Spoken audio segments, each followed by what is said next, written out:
Ndagusuhuje wowe unkurikiye kuri Rama Family, nkwifurije kurama. Uyu munsi naguteguriye ikiganiro kijyanye n'uburyo abantu bashobora kurama hagati y'umugore n'umugabo urama cyane, kandi nkwereka n'upfa mbere. Ibi ni ubushakashatsi bwakozwe na Jean-François Crichet. Ni ubushakashatsi yakoreye muri Canada, ariko hari n'ibindi bitabo bitandukanye yanditse, ariko aho wajya hose ku ikoranabuhanga ugashyiramo iryo zina wazabona ibyo yagiye avuga. Ni ubushakashatsi yakoze byinshi bitandukanye, ariko uyu munsi yewe nashatse kwirebera impamvu abagore basaza mbere y'abagabo, ariko kandi abagabo bagapfa mbere y'abagore. Ibi ngibi yavuze nawe ubirebye wahita ubona ari byo, kuko urebye hirya no hino aho utuye abagabo bapfakaye n'umubare w'abagore bapfakaye, wahita ubona ibyo yavuze ari byo utarinze rwose kujya mu mibare uko yayigaragaje. Akurikije ubushakashatsi rero yakoze, yagaragaje ko abagore bashobora kurama imyaka 85 n'ibice bitatu, mu gihe abagabo bo bashobora kugira imyaka 79 n'ibice 4. Ibyo nibyo yagaragaje, ariko hari n'ahandi yakoreye ubushakashatsi mu Bufaransa yenda kubona ibyenda gusa gutyo, kuko abagabo ho yabaye nk'ubazamuraho imyaka ayigira asanga ari 80. Urumva nyine ni ibice byaburagaho, ariko mu by'ukuri muri ubwo bushakashatsi bwose icyo yagaragaje ni uko abagore barama kurusha abagabo. Nubwo urupfu rudatoranya, ariko hari ibijyanye n'imiremerwe y'umuntu, asanze hari ibyica abagabo ugereranyije ugendeye uko baremwe par raporo y'abagore. Kuba abagore bajya mu mihango ku myaka 12 kandi bakajya muri menopause ku myaka 50, ibyo biri muri factori zituma bashobora kurama. Iki kintu cyarantangaje, kujya mu mihango ku myaka 12 ariko kandi ukajya muri menopause ku myaka 50. Abankurikiye batazi, menopause ni igihe nyine cyo kurangiza kubyara, kuba udakifite ubushobozi bwo kubyara ku gitsina gore. Abagore nibo bagira menopause, abagabo ntayo bagira. Ubwo rero ibyo ngibyo ni ikintu cya mbere ngo gituma tubasha kurama.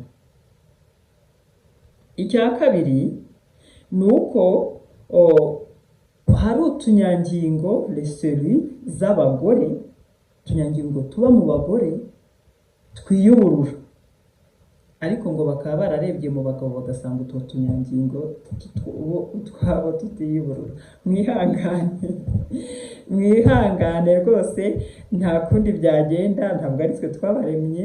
Kandi mwibuke ko Bibiliya inavuga ko umugore yavuye mu rubavu rw'umugabo, ariko birangira umugore utunyangingo twe cyangwa se selule ze zibasha kwiyuburura. Kandi ngo izo selule usibye no kwiyuburura gusa, ngo zigira na sushe zishobora kuzasimburanya. Sushe murabizi nk'abandi kagitansi, mujya mubona hejuru hari agapapuro ko kwandikaho, hagasigara n'akandi gafite ibisa na bya bindi bya mbere wanditse, niko busanzwe bita sushe. Noneho rero za selule z'abagore izo ziniyuburura zinafite na sushe.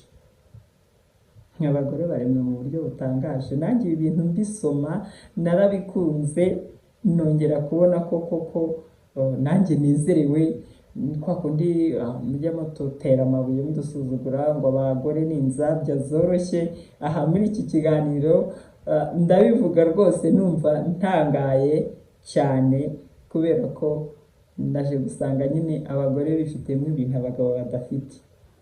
Ikindi kandi bagaragaje ni uko iyi mihango tujyamo buri kwezi ni myiza, ishobora gutuma turushaho kurama, kimwe ngo no gutwita bishobora gutuma abagore barama kubera ko ngo hari imisemburo ikorwa noneho indi igahindagurika, bigatuma za sushe maze kubabwira haruguru noneho zihinduka noneho serire nshyashya zishobora gukoreshwa ku mugore.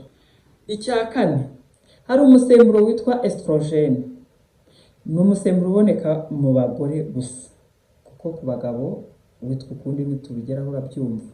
Uyu rero ngo wakitiva indi gene iba ku bagore yitwa FOXO3, ariyo bise gene de la longevité. Ni gene ituma yo kuramba. Rero ubushakashatsi bakoze ngo basanze iyi gene iba mu bagore hafi ya bose. Abagore mwubahwe aho muri hose ndabasuhuje. Icya gatanu,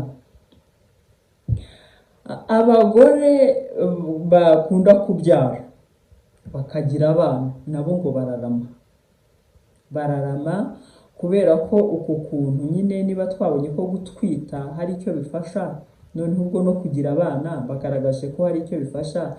Kandi yewe ahangaha nahise mbyemera nakurikije nk'uko nabonye nk'abarimu ubona badasaza banza kwirirwana n'abana, kenshi umuntu adasaza ahinduka umwana kubera ko nyine ubwo yirirwana nabo, vugana nabo kenshi.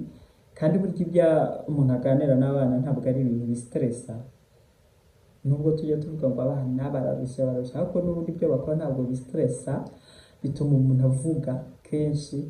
Nayo mpamvu wa mugani usanga abarimu batwigishije ufite n'abakuruta, ariko ubu wararangije ufite akazi uri umuntu mukuru waranabyaye ugasanga murangana. Bishoboka ko kuba hamwe n'abana byo ariko ibi nibyo nitekereje nkurikije nyine ibingibi nabonye kuri iki ngiki.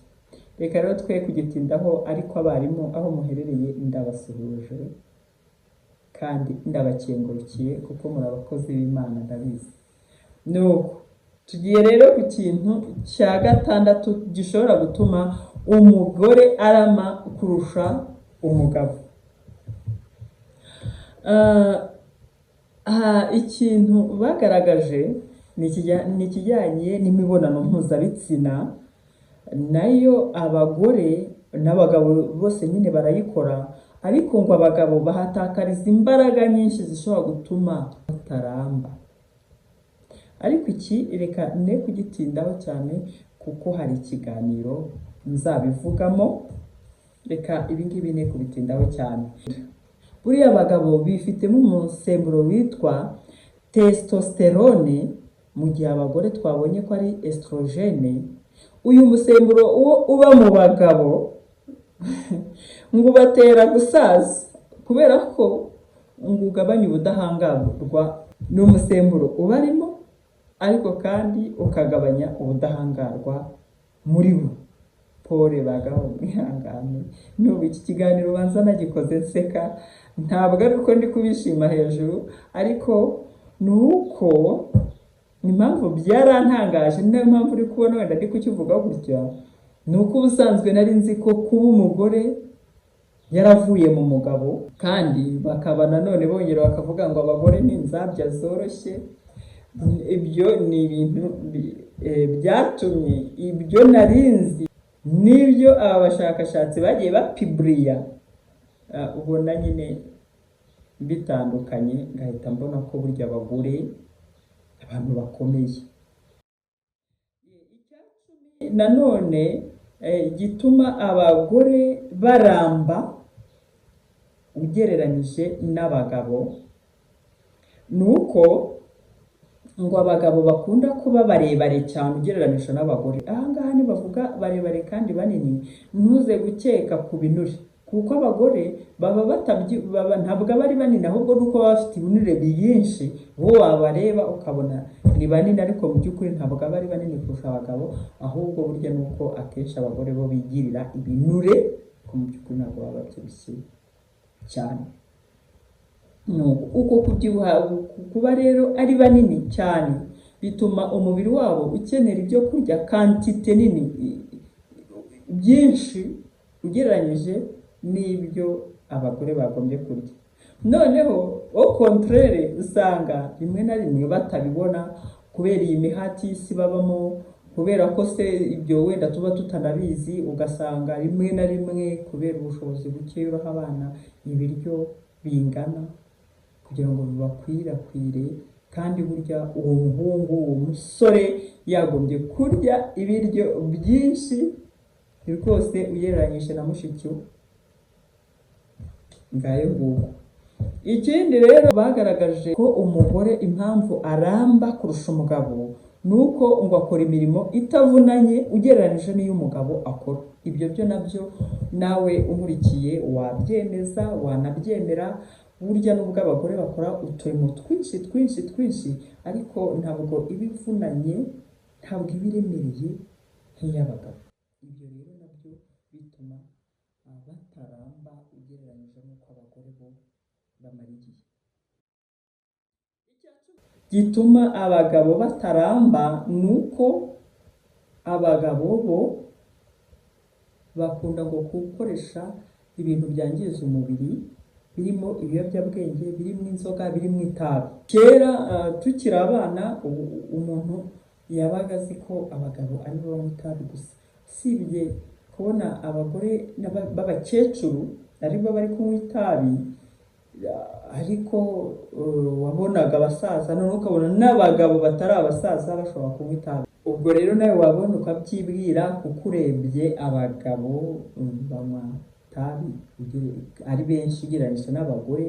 Abagabo banywa inzoga ugereranyije n'abagore. N'abagore burya banywa inzoga benshi ntabwo banywa ibiyoga bikomeye biremereye kuko byahita bibasa umutwe.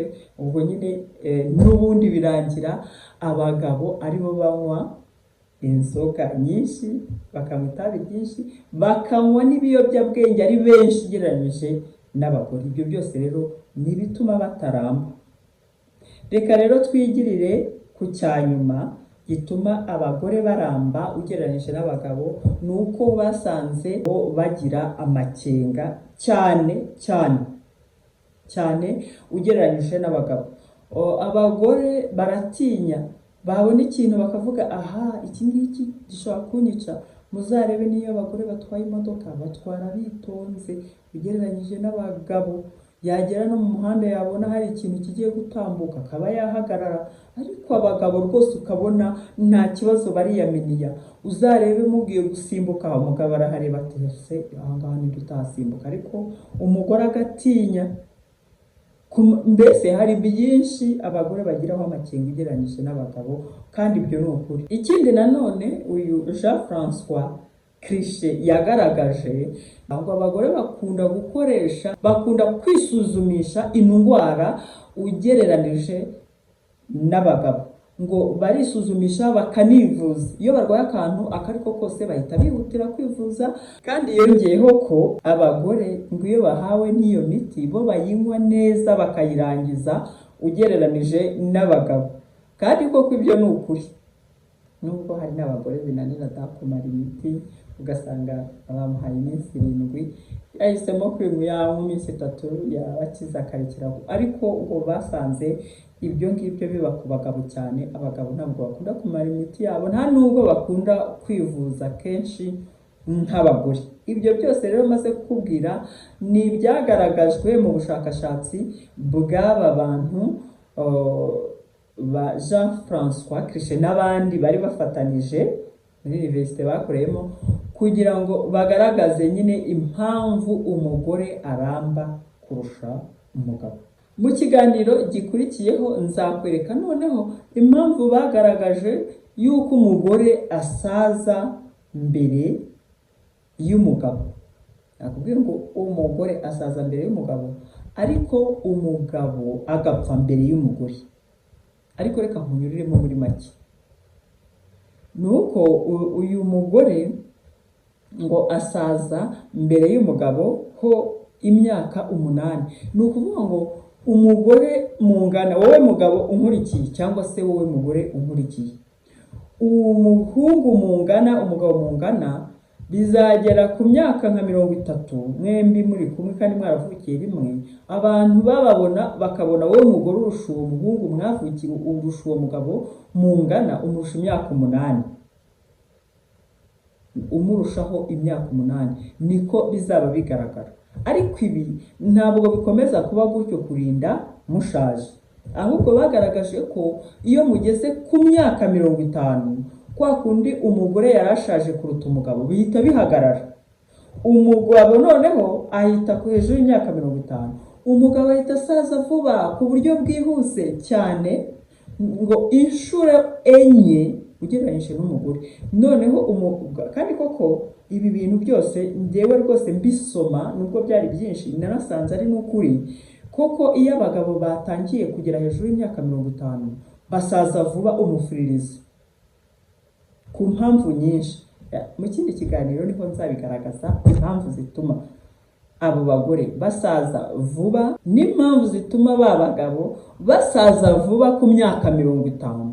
Iyo barengeje imyaka 50 impamvu ubusaze bwabo bwita bwihuta. Ibyo tuzabireba mu kiganiro nzabategurira ubutaha. Reka nsoreza ahangaha, ndabakunda, nifuza ko murama, nifuza ko mugira amagara mazima, ariko kandi nifuza ko muramira kubona ibyiza. Ni umuryango mugari wa Rama Family. Wowe umurikiye, niba utarakora subscribe, hari byinshi ucikanwa nabyo, kandi ni ukuri ukoze subscribe byarushaho kuba byiza. Kandi nawe wayikoze mpora ngushimira, ndetse mujye mwibuka no gukora kukazogera, ndetse munasharinge ibi biganiro mubihereze n'abandi nabo biyumvire aya makuru atandukanye tuba tuvuga ku buzima. Nari Louise kandi mbifuriza ihirwe iteka ryose, mugire umunsi mwiza.